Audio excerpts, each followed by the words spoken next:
একটা আনছেন যাও।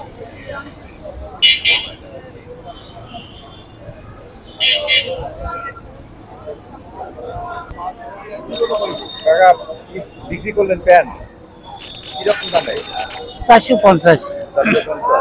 এখানে প্যান্ট বলতে কোম্পানি বা মানে ব্র্যান্ডের প্যান্ট আছে, ক্যাভারিন, জেন্টস। যারা আছে গ্যাপে আছে, লি আছে, বিভিন্ন কোয়ালিটি আছে। শার্টের মধ্যে টি শার্টও আছে। টি শার্ট আছে,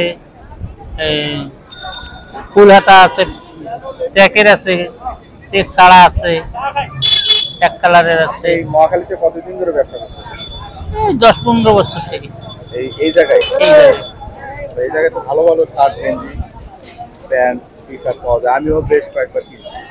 ভালো আছে এখানে, কালার কালার গ্যারান্টি। ভালো। এটা মহাখালী ঢাকা ইউনিভার্সিটির সামনে। সামনে। আপনি এখানে প্রায় 15 বছর ধরে ব্যবসা করছেন। জি। আপনার এই ব্যবসায় মানে আপনার ফ্যামিলি মেম্বার কতজন? 7-8 জন। 7-8 জন। সবাই ঢাকায় থাকে। এটা দিয়ে আপনার সংসার চলতেছে? এটাও করি, আবার মনে করো পোলায় চাকরি করে, আমি একটু কাজ কাম করি।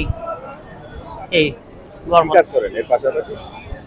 ওই বাসা বাড়ি চেঞ্জ করি, মেলা বাসা বাড়ি চেঞ্জ করি, বিভিন্ন যেটা যেটা কাজ পাই। আপনার দেশের বাড়ি কোথায়? দেশের বাড়ি রংপুরে। আচ্ছা আচ্ছা, আপনি তো আমার দেশের ছেলে। আমারও বাড়ি রংপুর। আমার বাড়ি পীরগাছা। আমাদের বাড়ি রংপুরে, বদরগঞ্জে। বদরগঞ্জ থানা। আমার পীরগাছা থানা। আচ্ছা যাক। দাদা, কথা বলে ভালো লাগলো। আপনার এখান থেকে ভালো ভালো জিনিস পাওয়া যায়, প্যান্ট, শার্ট, টি শার্ট, গেঞ্জি।